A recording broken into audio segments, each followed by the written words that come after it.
नमस्कार विद्यार्थी मित्रो, मी एस पाटील मॅडम. आज आपण इयत्ता 10वी इतिहास प्रकरण क्रमांक 2 याबद्दल माहिती पाहणार आहोत.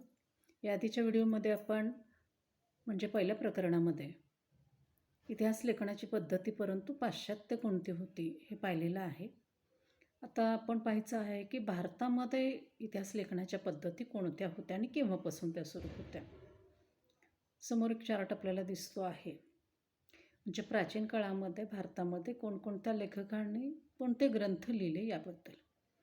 परंतु लेखनाची सुरुवात केव्हापासून असावी याचा अंदाज आपल्याला साधारणपणे हडप्पा संस्कृतीमध्ये किंवा हडप्पा संस्कृतीचे जे अवशेष सापडलेले आहेत तिथे जे लेखन सापडलेलं आहे त्याच्यावरून आपण अंदाज बांधू शकतो की इसवी सन पूर्व साधारणपणे 3ऱ्या शतकापासून भारतामध्ये लेखन कला उगत होती असं आपल्याला दिसून येतं.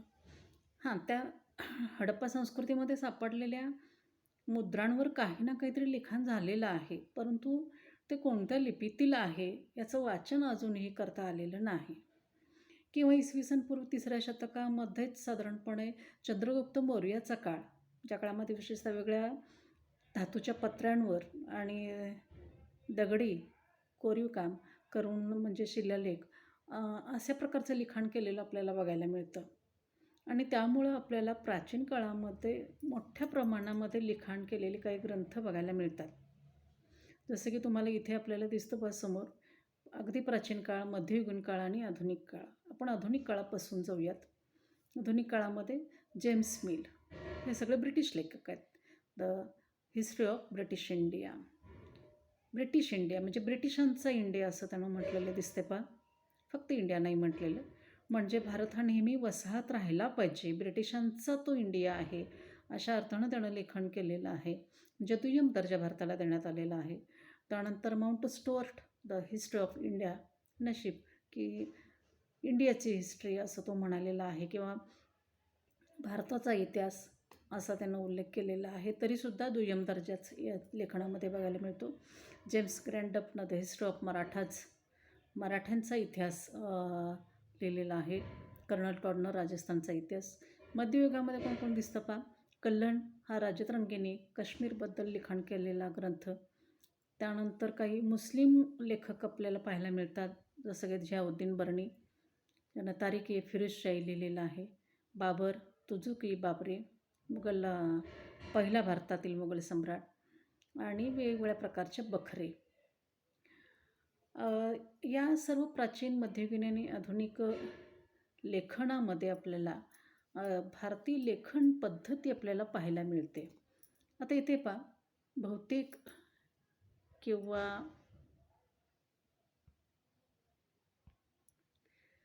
आपल्याला प्राचीन काळातील काही इतिहास लेखनाची पद्धत बघूया आपण.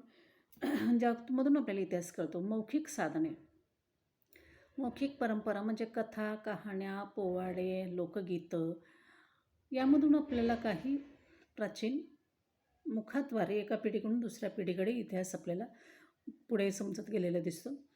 काही वस्तू, उदाहरणार्थ नाणी, देवदेवतांच्या मूर्त्या, दागिने, शिलालेख किंवा वेगळ्या प्रकारचे शिल्प आणि उत्खननामध्ये सापडलेल्या वस्तू, इमारती, वास्तू म्हणजे इमारती, यामधून सुद्धा आपल्याला तत्कालीन इतिहास समजतो. लिखित साधनामध्ये वेगवेगळे लिहिलेले धर्मग्रंथ, प्रवास वर्णनं आहेत. काही जगप्रवास करणारे, जगभरातील जे प्रवासी होते त्यांनी वर्णन करून ठेवलेलं आहे. महाकाव्य जसं की भारतामधील रामायण, महाभारत आणि लौकिक साहित्य यामधून आपल्याला मोठ्या प्रमाणामध्ये इतिहास समजत असतो. त्यानंतर इथे आपल्याला एक चित्र दिसते पहा. हे उत्तर प्रदेशातील गोरखपूर जिल्ह्यामध्ये सापडलेला एक ताम्रपट आहे. सोहगड हे गावाचं नाव आहे, त्यामुळे त्याला सोहगड ताम्रपट असं म्हणतात. यामध्ये बारकाईनं पाहिलं तर अगदी वरपासून आपण बघूयात. इथे काय दिसतं पहा, एक चौथरा आहे आणि त्याच्यावरती झाड आहे. म्हणजे वृक्ष लावले पाहिजेत, वृक्षांचं जतन करायला हवं असा एक संदेश मिळेल त्यामधून आपल्याला. ब्राह्मी लिपीत आहे त्यामुळे आपल्याला फारसं कळणार नाही, पण चिन्हांमधून तरी कळू शकतं. त्यामुळं पार आहे, पार म्हणजे कठडा, त्याच्यावरती झाड आहे. त्यानंतर पुढे आपल्याला 4 खांबांवर आधारलेली इमारत दिसते आहे. 2 ठिकाणी दिसतं दोन्ही बाजूला. हे धान्याचं कोठार आहे. दुष्काळामध्ये हे धान्य काटकसरीने वापरायला हवं असा संदेश त्यामधून दिला जात असे. त्यानंतर एकावर एक 3 कमानी दिसतात. पर्वताचं चिन्ह आहे ते. आणि पुढे आपल्याला दिसतं की इथे आपल्याला लिखाण कोणत्या तरी लिपीमध्ये दिसतं आहे. त्यामध्ये हे या कोठारांमध्ये साठवलेलं अन्नधान्य हे दुष्काळामध्ये वापरावं आणि त्याच्यासाठी काळजीपूर्वक काटकसरीने वापरावा असा संदेश या आपल्याला ताम्रपटामध्ये दिसतो. पुढे आपण पाहूयात या सर्व मौखिक, लिखित आणि भौतिक साधनामधून आपल्याला काय कळतं की तत्कालीन काळामध्ये केवळ राजेरजवाडे, त्यांची युद्ध, त्यांची कर्तबगारी याचा उल्लेख नाही आहे या ग्रंथांमधून किंवा या सर्वच साधनांमधून आपल्याला तत्कालीन काळातील सर्व प्रकारची ऐतिहासिक माहिती मिळते. म्हणजे तत्कालीन राजांचा काळ, त्यांची वंशावळ, त्यांनी साम्राज्य विस्तार कसा केला, कोठे केला, शासन व्यवस्था कशी होती, त्यांचा दरबार, त्यांचं प्रधानमंडळ, राजकीय काही घडामोडी कशा होत्या, अगदी अर्थव्यवस्था, दळणवळण, वाहतूक, हवामान या सर्वांचा उल्लेख आपल्याला या ग्रंथांमधून कळत असतो. म्हणून या सर्व प्रकारच्या ऐतिहासिक साधनामधून आपल्याला तत्कालीन इतिहास समजत असतो. आता इथे आपल्याला पाहायचं आहे की कल्हण. आता कल्हण हा इसवी सनाच्या 12व्या शतकामध्ये होऊन गेलेला लेखक आहे. त्यानं राजतरंगिणी हा ग्रंथ लिहिला आहे. राजतरंगिणी या ग्रंथामध्ये त्यानं काय केलेलं आहे काश्मीरवरती हा ग्रंथ लिहिला आहे. तर त्यानं काय केलं की केवळ हा ग्रंथ न लिहिता त्याची निरीक्षण पद्धती इतकी चांगली होती की त्यानं तत्कालीन काळातील काही नाणी, काही वस्तू, काही मुद्रा, त्यानंतर राजकुलांच्या अधिकृत नोंदी, स्थानिक परंपरा आणि काही सापडलेली इमारतींचे अवशेष या सगळ्यांची सांगड घालून पूर्णपणे अभ्यास करून हा ग्रंथ रचलेला आहे कल्हणचा. म्हणजे इतिहास लेखन शास्त्र शुद्ध पद्धतीने असावं याचं उत्तम उदाहरण म्हणजे कल्हणचा राजतरंगिणी. त्यानंतर आपल्याला पाहायचं आहे की मध्ययुगीन भारतामध्ये मुस्लिम राज्यकर्त्यांच्या दरबारातील इतिहासकारांच्या लेखनावर विशेषतः अरबी आणि फारसी भाषेमध्ये हे लिखाण होत असे. त्यामुळे मध्ययुगीन मुस्लिम इतिहासकारामध्ये महत्त्वाचा इतिहासकार आपल्याला मानता येईल तो झियाउद्दीन बर्णी. समोर आपल्याला दिसते झियाउद्दीन बर्णीनं काय लिहिलेलं आहे, तारीख-ए-फिरोजशाही. तर या ग्रंथामध्ये त्यानं केवळ इतिहासकार म्हणून त्यानं लेखन केलेलं नाही. केवळ राज्यकर्त्यांचे पराक्रम आणि कल्याणकारी धोरणं यावरतीच मर्यादित त्याचा ग्रंथ नाही आहे. तर त्यानं असं म्हटलेलं आहे की त्या राज्यकर्त्यांच्या काही चुका होत असतील, त्यांच्यामध्ये काही दोष असतील, तर त्याचंही विवेचन या ग्रंथामध्ये करायला हवं असं त्याचं म्हणणं आहे. शिवाय संबंधित काळातील ज्या राज्यकर्त्याबद्दल तुम्ही लिहिणार आहात, तत्कालीन काळामध्ये काही विद्वान व्यक्ती असते, जसं अकबराच्या दरबारमध्ये बिरबल होता, राजा मानसिंग होता, असे काही विद्वान व्यक्ती असतील, अभ्यासक असतील, साहित्यिक, संत लोक असतील, तर त्यांचा देखील सांस्कृतिक जीवनातील प्रभाव लक्षात या ग्रंथांमध्ये घ्यायला हवा असं या बर्णीचं म्हणणं होतं. त्यामुळं इतिहास लेखनाची व्याप्ती वाढू लागली. त्यानंतर आपल्याला पाहायचं आहे मुघल बादशांच्या दरबारातील इतिहासकारांच्या लेखनात राज्यकर्त्यांची स्तुती आणि त्यांच्याबद्दलची निष्ठा या पैलूंना विशेष महत्त्व प्राप्त झालेलं आहे. म्हणजे त्यांचं वर्णन करताना पद्य, उतारे आणि सुंदर चित्रांचा अंतर्भाव करण्याची पद्धती या काळातच सुरू झालेली आहे. आता मुघल साम्राज्याची स्थापना भारतामध्ये करणारा बाबर इसवी सन 1526 ज्याने पहिलं पानिपत लढवलं होतं किंवा पानिपतची पहिली लढाई झाली आणि भारतात साम्राज्य स्थापन केलं आणि त्याच्यानंतर कित्येक पिढ्या मुघलांनी भारतावर राज्य केलं. त्यानं स्वतःचं आत्मचरित्र बाबराचं लिहिलेलं आहे तुझुकी बाबरी. तर त्यामध्ये विशेषतः त्यानं काय केलेलं की तो फार चिकित्सक होता, निरीक्षण पद्धती त्याची उत्तम होती आणि भारतभरामध्ये अनेक ठिकाणी त्यानं केलेली युद्धांची वर्णनं, तो ज्या ज्या प्रदेशांमध्ये गेला त्या ठिकाणची अर्थव्यवस्था, शहरं किती सुंदर होती, त्याचे वर्णन अगदी बारकाईनं भारतातील चालीरीती, रूढी, परंपरा, वनस्पती इत्यादीचा समावेश देखील त्यांच्या या तुझुकी बाबरी ग्रंथामध्ये आपल्याला आढळतो. त्यानंतर इतिहास लेखनाच्या चिकित्सक पद्धतीच्या दृष्टीने अबुल फजल हा अकबराच्या दरबारातला.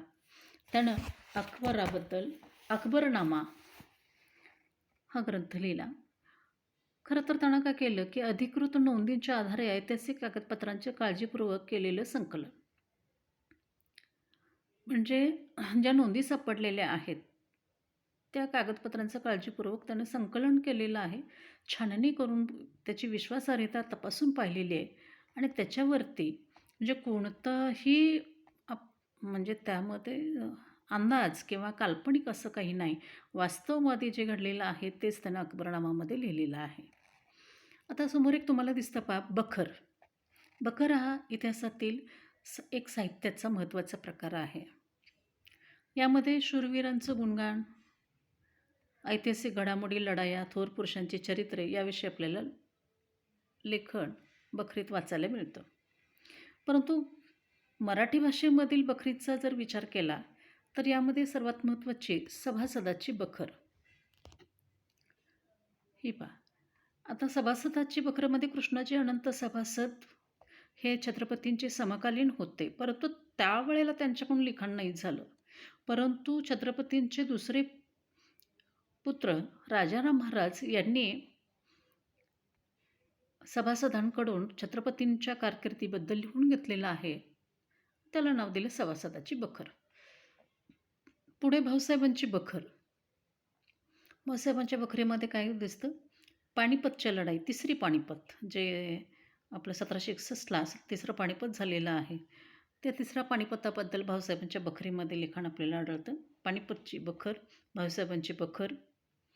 आणि पुढे अजून चला, होळकरांची कैफियत, अहिल्याबाई होळकर घराण्याचं वर्णन या कैफियतमध्ये आपल्याला आढळतं.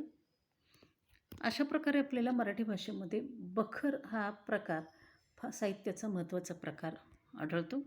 पुढे अजून एक चित्र दिसतं तुम्हाला पहा, बखरींचे प्रकार: चरित्रात्मक, आत्मचरित्रात्मक, वंशाणुचरित्रात्मक, कैफियत, प्रसंग वर्णनात्मक, पौराणिक, पंथी आणि राजनीतीपर अशा प्रकारचे बखरी लिहिण्याचे मराठी भाषेमध्ये उत्तम काम झालेलं आहे. इथे आपल्याला पाहायचं आहे मध्ययुगीन काळातील काही इतिहास लेखन. आता इथे आपल्याला बाणभट्ट यानं हर्षचरित हा ग्रंथ लिहिलेला, म्हणजे अगदी आपण तक्त्याच्या रूपानं पाहिलं तरी आपल्याला ते लक्षात ठेवायला सोपं जाईल. बाणभट्ट या कवीनं हर्षचरित हे संस्कृत काव्य लिहिलेलं आहे.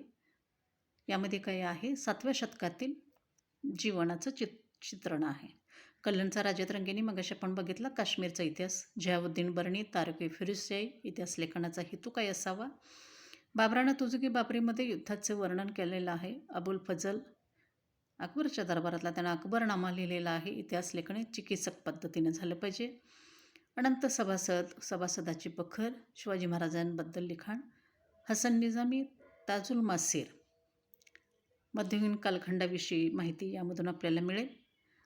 अमीर तिमुरी यानं तुझुकी तैमुरली याचे आत्मचरित्र यानं लिहिलेलं आहे. म्हणजे याचा अर्थ असा होतो की आपल्याला मध्ययुगीन काळामध्ये खूप सुंदर साहित्य निर्मिती झालेली आपल्याला पाहायला मिळते. त्यानंतर आपण जाऊयात थोडंसं आधुनिक काळातील इतिहास लेखन आणि ब्रिटिश इतिहासकार. आता 20व्या शतकामध्ये ब्रिटिशांच्या राजवटीत भारतीय पुरातत्वाच्या अभ्यासाला सुरुवात झाली. समोर आपल्याला चित्र दिसते ते अलेक्झांडर कनिंगहॅम. तर यांच्या देखरेखीखाली भारतामध्ये पुरातत्व खात्याचं काम सुरू झालं. भारतीय पुरातत्व सर्वेक्षण खात्याचे पहिले सरसंचालक होते ते. बऱ्याच ठिकाणी उत्खननाचं काम त्यांच्या देखरेखीखाली झालेलं होतं. त्यासाठी त्यांनी बौद्ध ग्रंथामध्ये उल्लेख केलेल्या स्थळांवर लक्ष जास्त केंद्रित केलं आणि तिथे उत्खनन करण्याचा प्रयत्न केला होता. त्यानंतर हे दुसरे जॉन मार्शल यांच्या कारकिर्दीमध्ये हडप्पा संस्कृतीचा शोध लागला किंवा उत्खननाचं काम झालं. आणि भारतीय संस्कृतीचा इतिहास हा इसवी सनापूर्वी 3ऱ्या सहस्त्रकापर्यंत किंवा त्याहूनही पूर्वीपर्यंत जाऊ शकतो हे सिद्ध जॉन मार्शलने केलं होतं. त्याच्यानंतर आपल्याला जायचं आहे इथे पहा जेम्स मिल. त्याने लिहिले the history of British India. 1817 साली त्याने लेखन केलेलं आहे. The history of British India म्हणजे ब्रिटिशांचा इंडिया, ब्रिटिशांचा भारत असं त्याच्या ग्रंथाचंच नाव आहे. मग यावरून आपल्याला कळतं की त्यांनी लेखन काय केलेलं असावं. म्हणजे भारतामध्ये भारत उत्तम होता, भारत महान होता, भारतीय रीतिरिवाज खूप चांगल्या प्रकारचे होते, याचा उल्लेख इथे मिळणार नाही, वास्तववादी लेखन मिळणार नाही. तर चुकीच्या पद्धती आपल्याकडे कशा होत्या, भारत कसा कमी दर्जाचा होता, भारतामध्ये अगदी अडाणी लोक कशी होती, कमी लेखलं गेलेलं आहे या ग्रंथामध्ये. त्यानं नावसुद्धा तसंच ठेवलेलं आहे, ब्रिटिश इंडिया. त्यानंतर आपल्याला दुसरं बघायला मिळतं माउंट स्टुअर्ट. इसवी सन 1719 ते 1727 या काळामध्ये माउंट स्टुअर्ट हे मुंबईचे महापौर होते. त्यांच्या ग्रंथाचं नाव द हिस्ट्री ऑफ इंडिया. नशीब ते ब्रिटिश इंडिया तरी नाही म्हटले, फक्त इंडिया म्हटले, पण लिखाण तेच. म्हणजे भारतातील रूढी परंपरा, चुकीच्या पद्धती, आपले दोष दाखवणारच लिखाण. म्हणजे इंडियाला श्रेष्ठ मानणार नाहीत, महान मानणार नाहीत, संस्कृती श्रेष्ठ होती, भारत श्रेष्ठ आहे, महान आहे, अजिबात असा उल्लेख इथे आपल्याला बघायला मिळणार नाही. म्हणजे पूर्वग्रह दूषितच लिखाण इथे झालेलं आहे. त्यानंतर तिसरे लेखक आहेत जेम्स ग्रँट डफ. त्यांनी काय केलेलं आहे, ए हिस्ट्री ऑफ द मराठाज. 3 खंड लिहिलेले आहेत. भारतीय संस्कृती आणि इतिहास यांना कमी लेखण्याचा प्रयत्न याही ग्रंथात झालेला आहे. खरं तर ब्रिटिश अधिकाऱ्यांची प्रवृत्ती ग्रँट डफ यांच्या लेखनातही उमटलेली दिसते.